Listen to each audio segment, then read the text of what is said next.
Good morning students, myself PK Pandey and today we will discussion about second video of class 8 biology। यानी आज हम लोग दूसरा class कर रहे हैं क्लास 8 का बायोलॉजी का। In previous class we are discussion about different steps of agriculture sector. हम लोगों ने पिछले क्लास में पढ़ा था कि खेती के कौन कौन से स्टेप्स होते हैं। Now we will discussion about that topic in detail. अब उसके बारे में हम लोग डिटेल में पढ़ेंगे कि आखिर किसान जो है कौन कौन से तरीके जो है अपनाते हैं खेती करने के लिए।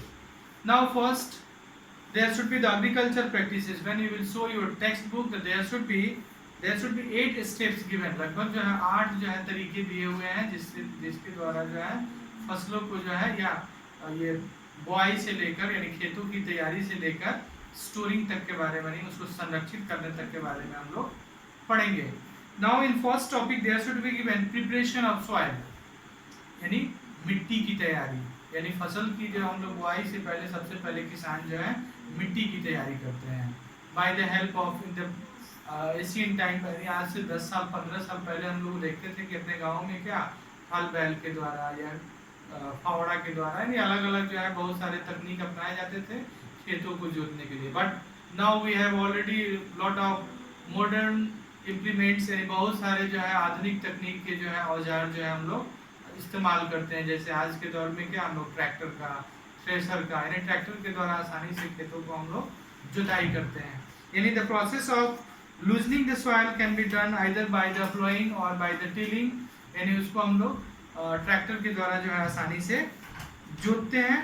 एंड आफ्टर दैट जोतने के बाद क्या होता है कि जो मिट्टी का जो नीचे का जो परत होता है वो ऊपर आ जाता है जिसके कारण कुछ अनवांटेड प्लांट्स होते हैं ये सब सूख जाते हैं और आसानी से उसमें हम लोग बीज को बो पाते हैं। तो when you will show your text book आखिर there should be preparation of soil in the many benefits. खेतों को जोतने से बहुत सारे फायदे होते हैं। पहला loosen and the well aerated soil provide to the root for the plant for the proper growth. यानी मिट्टी अगर मुलायम रहेगा तो फसल के आसानी से हम लोग उसमें बीज बोएंगे और बीज को पर्याप्त मात्रा में जो न्यूट्रिएंट्स चाहिए वो मिलेगा जिससे पौधे का प्रॉपर ग्रोथ होगा। दूसरा फायदा हो सकता है loosen soil help the root to penetrate deeper into the soil. यानी अगर मिट्टी मुलायम होगा तो आसानी से पेनिट्रेट मींस क्या भेदना यानी जो हमारा बीज जो बोएंगे आसानी से भेद कर जो है मिट्टी के ऊपर आ जाएगा। तीसरा फायदा is also at the growth of the earthworm and the many useful microorganisms in the soil. यानी already no earthworm is known as farmers friend. यानी केंचुओं के जो है क्या किसानों का मित्र कहा जाता है because we already know that earthworm increase the fertility of soil.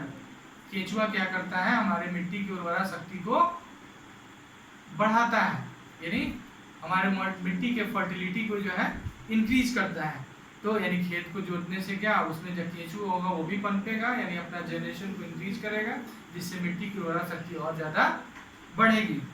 Next है loosening and the turning of soil expose to the nutrients rich soil will stop so that the plants can use the nutrients for the growth। यानी जो मिट्टी के नीचे जो कुछ nutrients वाले जो सॉइल होते हैं उनको आसानी से जो फसल होगा उसको एब्जॉर्ब कर पाएगा यानी ले पाएगा जिससे पौधे का अच्छा से ग्रोथ होगा and can be free from any types of disease. और उसे जो माइक्रोब्स होते हैं वो भी नष्ट हो जाते हैं जिससे फसल जो है हमारा अच्छा होगा। There should be also one more advantage for the adding of manures and fertilizers। खेतों को जोतने से उसमें आप लोग एडिशनल मैन्योर्स और फर्टिलाइजर्स को भी इस्तेमाल कर सकते हैं। नेक्स्ट है सोइंग सीड्स यानी बीज की बुआई। यानी खेतों में हम लोग बुआई करते हैं। Before sowing seeds in the field healthy and appropriate seeds should be selected. यानी खेतों में बीज बुआई से पहले ये जरूरी है कि बीज जो है स्वस्थ होना चाहिए उसमें किसी तरह का रोग नहीं होना चाहिए। नहीं तो अगर आप स्वस्थ बीज बोएंगे तो फिर खेतों में जो फसल जो है यानी जो बीज जो है सही रूप से नहीं जमेगा और उसका फसल भी अच्छा नहीं होगा। अगर अनहेल्दी होगा तो क्या होगा उसमें बीमारी हो सकता है अच्छी तरह से जमेगा नहीं जिससे उसका ग्रोथ नहीं होगा। इसीलिए बुआई से पहले ये जरूरी है कि बीज हम देखें कि बीज जो है डिजीज फ्री यानी कोई बीमारी नहीं होना चाहिए और वो बीज जो है स्वस्थ होना चाहिए। दूसरा देखेंगे हम लोग seed should be sowing at a proper distance in the each other plants in the adequate sunlight. अब देखिए प्रॉपर डिस्टेंस पे। मान लीजिए खेतों में हम लोग देखते हैं कि अब एक कट्ठा ले लीजिए, कट्ठा आप लोग समझते हैं already, word student of class 8। एक कट्ठा में अगर हम लोग जरूरत है बीज बोने का 5 kg गेहूं बोना है, यानी हमारे यहाँ के लोकेलिटी में हम देखते हैं जिस एरिया से हम लोग बिलोंग्स करते हैं, यहाँ एक कट्ठा में हम लोग 5 kg गेहूं जो है बोते हैं। तो suppose that when you will utilize more than 5 kg, suppose that you will utilize 10 kg, आपने 10 kg गेहूं बो दिया एक कट्ठे में, तो क्या होगा, plants that not gate sufficient amount of sunlight, यानी एक ही जगह बहुत ज़्यादा पौधा जम जाएगा। तो जमने का नतीजा क्या होगा, न उसको सूरज की रोशनी पर्याप्त मिल पाएगी और ना ही उसका सही रूप से उसको न्यूट्रिएंट मिल पाएगा, जिसके कारण उसका ग्रोथ जो है सही रूप से नहीं होगा।